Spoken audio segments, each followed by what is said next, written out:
तो आ गया। तो फाइनली दोस्तों आज की इस वीडियो के अंदर दोस्तों हम जानने वाले हैं ऐसे 3 ट्रांसफार्मर वाइंडिंग डाटा जो कि हमारा ऑटोमेटिक स्टेबलाइजर के होने वाले हैं। साथ ही में हम इसमें कुछ डिजाइनिंग के बारे में भी जानेंगे और हम 3 तरीके से डाटा को जानने वाले हैं। नंबर 1 जानेंगे हम 1 kVA का, नंबर 2 2 kVA का और नंबर 3 kVA का। और हम इसमें ये भी जानेंगे कि आखिर अगर हमको 1 kVA का बनाना हुआ या फिर 3 kVA का बनाना हुआ तो हमको कैसे करके पता करना होगा कि कौन सा कोर रहने वाला है एंड कौन सा बॉबिन रहने वाला है। तो दोस्तों इस वीडियो के अंदर हम अच्छे से कंप्लीट तरीके से सीखेंगे। तो दोस्तों फिर वीडियो को करते हैं स्टार्ट। तो फिर मैं हूं आपका अपना भाई तौसीफ और मैं ऐसे ही इलेक्ट्रॉनिक्स एंड इलेक्ट्रिकल से रिलेटेड वीडियो लाता रहता हूं। तो फाइनली दोस्तों फिर वीडियो को स्टार्ट करते हैं। तो सबसे पहले हम यहाँ पे एक ट्रांसफार्मर को पहले डिज़ाइन करते हैं ताकि आपको हम अच्छे से कंप्लीट तरीके से समझा पाए। और यहाँ पे आपको ध्यान से समझना होगा क्योंकि यहाँ पे जल्दबाजी का कोई भी सिस्टम नहीं रहने वाला है।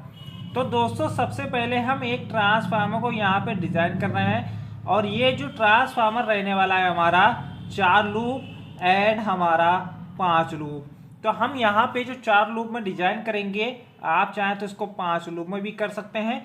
वो आपको कैसे करना होगा, इसमें कैसे करके आपको चेंजिंग करना है, वो अभी हम इसमें आपको क्लियर तरीके से क्लियर करने वाले हैं। तो यहाँ पे हमारा 3 लूप हो गया है एंड ये हमारा लास्ट लूप हो गया। तो यहाँ पे हमारे टोटल 4 लूप हो गए। यहाँ पे अभी हम एक सेकेंडरी वाइंडिंग कर लेते हैं जो कि हम अपने माइक्रो कंट्रोलर सर्किट के लिए यूज करेंगे। तो यहाँ पे आपको डबल सप्लाई यूज करना है या फिर आपको सिंगल। तो हम यहाँ पे अभी सिंगल सप्लाई ही डिजाइन कर रहे हैं और सिंगल सप्लाई के हिसाब से आप यहाँ पे डबल सप्लाई भी डिजाइन कर सकते हैं। तो यहाँ पे जल्दी से हम अपना एक ट्रांसफार्मर को डिजाइन कर लिए हैं। तो दोस्तों यहाँ पे जो है हमारा ये ट्रांसफार्मर तो अच्छी तरीके से पूरा डिज़ाइन हो गया है। अब यहाँ पे हमको समझना ये है कि ये वाली जो वाइंडिंग है ये है हमारी प्राइमरी वाइंडिंग एंड ये जो है हमारी सेकेंडरी वाइंडिंग। तो यहाँ पे ये वाला जो लूप है ये है हमारा 0 वोल्ट का एंड जो पहली लूप हमारी रहने वाली है वो रहेगी 137 वोल्ट की। तो ये जो हमारा है डिज़ाइनिंग यहाँ पे ये है हमारा 90 से 300 का, मतलब कि 92 एंड 300। ठीक है। तो यहाँ पे ये 4 लूप में है, अगर आपको 5 लूप में करना है वो अभी आपको यहाँ पे पता चलेगा। तो यहाँ पे ये दूसरा लूप हो गया हमारा 200 वोल्ट का एंड हमारा जो तीसरा लूप हो गया वो हो गया 240 वोल्ट का एंड लास्ट लूप हमारा 290 वोल्ट का हो गया। अब यहाँ पे अगर आपको लूप निकालना है 5वां तो आप यहाँ पे एक लूप निकाल देंगे 10 वोल्ट का, तो जो कि हमारा 300 वोल्ट का लूप हो जाएगा। यहाँ पे ये रही हमारी वाइंडिंग सेकेंडरी जो कि 24 वोल्ट की सप्लाई हमारी हो गई है। तो यहाँ पे हमारा ये तो था वोल्टेज। अब यहाँ पे हमको निकालना है डिफरेंस। तो डिफरेंस निकालने का सिंपल तरीका है, उस चीज़ को पहले यहाँ पे हम क्लियर तरीके से क्लियर कर लेते हैं। तो दोस्तों जैसे कि अगर आपको ट्रांसफार्मर एंड स्टेबलाइजर का काम को अगर सीखना है घर बैठे 1 महीने के अंदर सीखना चाहते हैं तो दिए गए नंबर पे आप मुझे संपर्क कर सकते हैं और अपना कोर्स को कंप्लीट कर सकते हैं। तो यहाँ पे अभी हमको ये देखना है कि इसके डिफरेंस को पहले क्लियर तरीके से क्लियर कर लेना है। तो यहाँ से यहाँ तक का जो डिफरेंस है वो तो हमको क्लियर हो रहा है कि यहाँ तक 137 का ही है, मतलब कि यहाँ से और यहाँ तक का। अब यहाँ से और यहाँ तक का हमारा 63 वोल्ट का है। तो यहाँ पे सिंपल है कि हमको 200 वोल्ट यहाँ पे लिखना है, इसको करेंगे माइनस 137 को। तो यहाँ पे जो आया है 63 वोल्ट, तो यहाँ पे 63 वोल्ट हमारा कंप्लीट हो गया। इसी प्रकार से हमको इसी में भी ही माइनस कर देना है। तो यहाँ पे 40 वोल्ट का आ गया। यहाँ पे अगर हम देखेंगे 290 को एंड 240 में माइनस करेंगे तो यहीं पर भी हमको 50 वोल्ट देखने के लिए मिल रहा है। तो यहाँ पे इतना तो कंप्लीट हमारा हो गया है। अब चलिए आगे हम जानते हैं कि अब हमको अगर 1 kVA का बनाना हुआ या फिर 2 kVA का बनाना हुआ या फिर हमको 3 kVA का बनाना हुआ।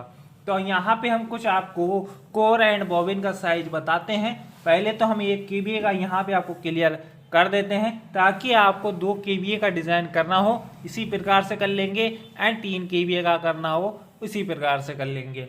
तो यहाँ पे सिंपल है कि हम यहाँ पे 7 नंबर की कोर यूज करेंगे, ठीक है।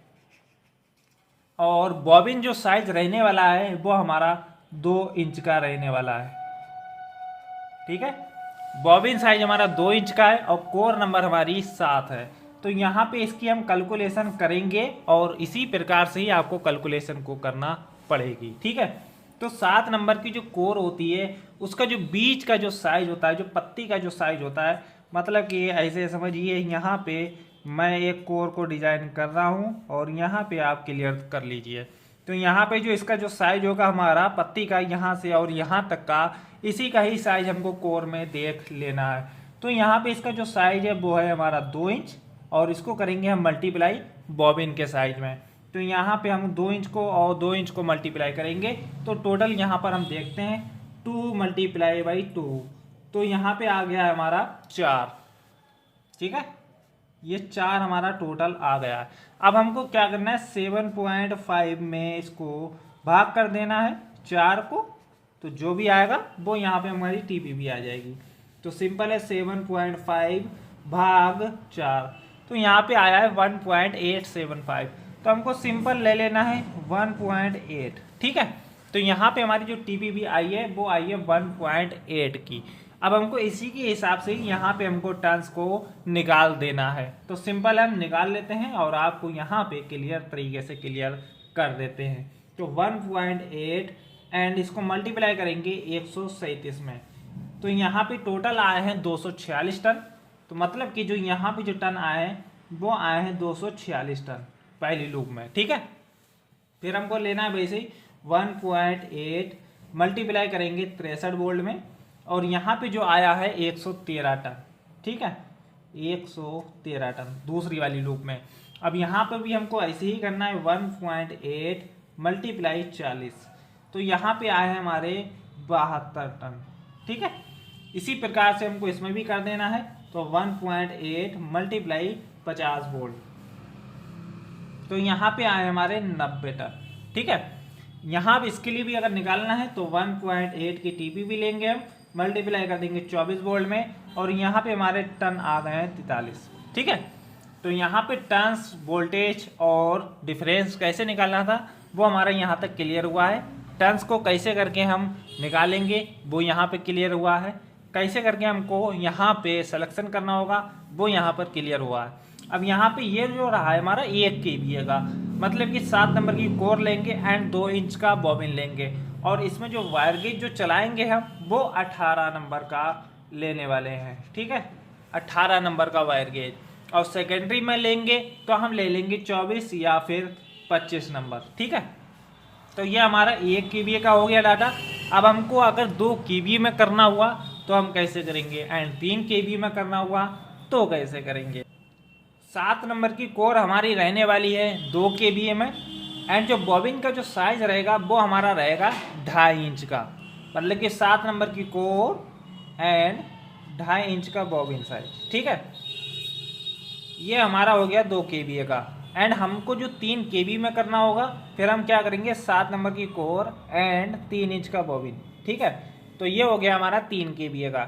अब इसमें हमको वायर गेज कौन सा लेना है, वायर गेज जो हमको लेना है इसमें 3 kVA वाले में 16 नंबर का लेंगे हम, ठीक है। और जो 7 नंबर 2.5 इंच में जो लेंगे वो हम लेंगे 17 नंबर का वायर गेज, ठीक है। और जो हमको 1 kVA में लेना होगा वो हमको लेना होगा 7 नंबर की कोर एंड 2 इंच का बॉबिन और 18 नंबर का वायर गेज, ठीक है। तो यहाँ पे हमारा क्लियर हुआ है 1 kVA का एंड 2 kVA का और 3 kVA का। अब आपको अगर कैलकुलेशन करना होगी तो आप 7 नंबर 2.5 इंच के हिसाब से कैलकुलेशन करेंगे। अगर आपको कैलकुलेशन करना होगी 7 नंबर 3 इंच के हिसाब से तो आप इसके हिसाब से कैलकुलेशन करेंगे, ठीक है। कैलकुलेशन करने का तरीका जो कि मैं आपको यहाँ पे बताया हूँ इसी प्रकार से करेंगे, इसी प्रकार से आप डिफरेंस निकालेंगे। यहाँ पर वोल्टेज आपका यही रहने वाला है इससे। तो दोस्तों यहाँ पे अगर आपको ट्रांसफार्मर एंड वोल्टेज स्टेबलाइजर का कोर्स को अगर ज्वाइन करना है तो दिए गए व्हाट्सएप नंबर पे आप मुझे संपर्क कर सकते हैं। तो दोस्तों फिर मिलते हैं फिर नेक्स्ट वीडियो में, तब तक अपनों का ख्याल रखिए।